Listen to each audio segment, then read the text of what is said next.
excited. We love books here on the show, and this is our book club. It's called The Social Chapter, and today we're discussing the New York Times bestseller, Where the Grass is Green and the Girls Are Pretty. The author, the same person who wrote The Devil Wears Prada. Yeah, Lauren Weisberger. So, Jess, why don't you give us a quick synopsis of the novel? Certainly. So, just last week, Lori Loughlin gave her first TV interview since the 2019 college admission scandal. Remember that? It destroyed her career and sent her to federal prison. So it was only a matter of time since the Ivy League school debacle was brought to the pages of fiction. This book tackles that subject, cancel culture, family lies, and the grass always being greener for everyone else. So we read about sisters Peyton and Skye and their endless struggle between career, family, and health. And the book poses the question, how far would you go to get your kid into a college they're not qualified to attend? Yeah, indeed. Okay, I'm curious to see what you all thought of this book. We're going to begin by rating the book out of 100 using our literature meter, the lit meter. Look at that. Yes, indeed. We're starting with Mel. Okay, I gave this book a 70 out of 100, and here's why. There's a lot to live up to with The Devil Wears Prada, but don't hold your breath. The author apparently recycles flashy news headlines ripped right from Hollywood and puts them into a novel. The good, easy breezy summer read. The not so good, do I really want to read about the inner workings of the bougie upper class and try to empathize or understand how and why they cheat the system? Nope, if The Devil Wears Prada, I'll go with being naked on this one. Oh, that is a good review. Mel, she loved it. I loved that so much. Okay, I'm next. I gave it an 80 out of 100, and here's why. Because this was such a page turner that I barely remember reading it. No kidding. Normally I make little notes when I read a book about what I'm loving and what I'm not loving. But with this one, I just kept turning the pages until I got to the end. Was it good? I think so. Why was it good? This is where it's supposed to say something smart like she did, but all I got is because I read it so fast. Okay. It was fun.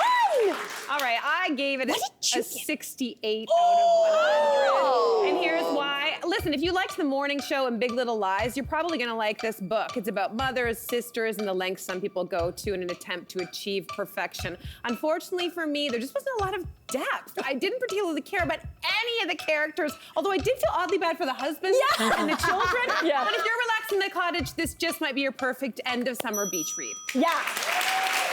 That's Very nice. you too smart. You too smart with words. You said everything. You're so good. You're so good.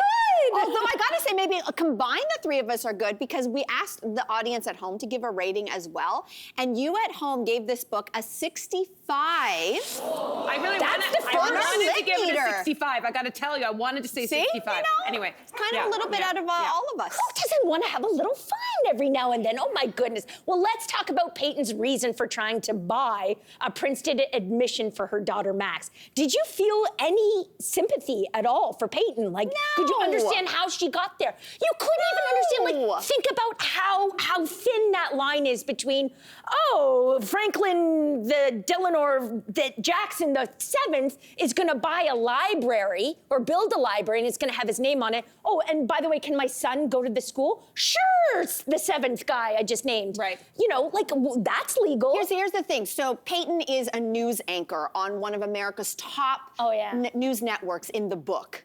She doesn't know that what she's doing is wrong. That's a good. She reads about it every day. She reports on it every day. So I didn't buy this idea that, I was just writing a check as a donation. Wink, wink. Come on. Of course she did. Also, I mean, she just wasn't a likable character at all because she ended up not taking the heat for this. She blamed it on her husband who had nothing to do with it. And the poor daughter possibly could have gotten in on her own. So she just, unfortunately, the way it was written, she wasn't a likable character. She didn't inspire empathy. Yeah, for me, anyway. Yeah, the author of this book is, of course, best known for bringing us The Devil Wears Prada. So we want to give this book a big screen treatment. So who would you cast to play the sisters? And again, this was not just Peyton's story, it was also her sister Skye's story. Who would you cast for them?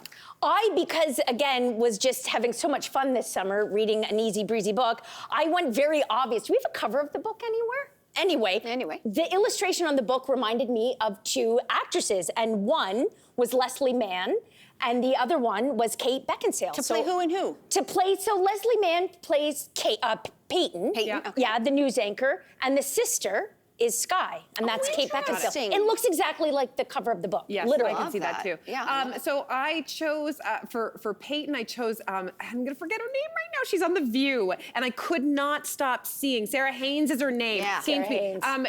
So Sarah Haynes. Nope, this is that's not not me. Sarah This Haynes. is not you. Go. It's Mal's choices. But okay, keep the girls up because I just totally went rogue with this one. I was like, I'm going with my Filipina sisters. Vanessa Yes, you Hudgens are. as Peyton. Yes, you are. Vanessa Hudgens on the left. Shay Mitchell as Peyton, the news anchor, and then Vanessa Hudgens because Skye's a bit hippie, and I was like, Vanessa Hudgens, my Filipina hippie. There I got she it. is. Loves it. So Sarah Haynes, I chose from The View to play Peyton because again, she's a news anchor. I just kept picturing her. She's got that kind of, I don't know, blonde sort of, thing. And then Anne Hathaway, because Anne Hathaway was in The Devil Wears Prada, and I think she could wonderfully play the sister. And Just thank perfect. You. I totally Thank you. agree. I love Totally agree. that. Thanks. I love when one chapter or book closes, another chapter and another book begins. So we're going to reveal now our next social chapter read as voted by you, our viewers at home.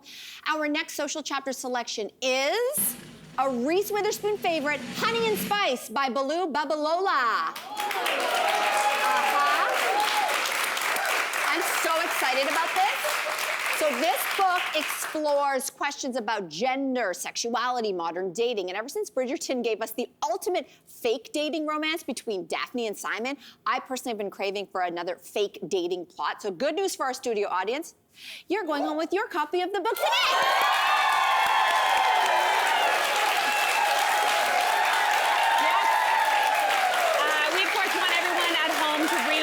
And engage on our social media channels using the hashtag #TheSocialChapter. We can't wait to hear what you have to say about this one. We love reading with you, and don't go anywhere. We'll be right back. Hey there, and thanks for sticking around. Wasn't that just fantastic? You know where you can get some more all-around great content? Our YouTube page. It's filled with all the laughs and thought-provoking chats you could ask for. So do yourself a favor, like and subscribe now.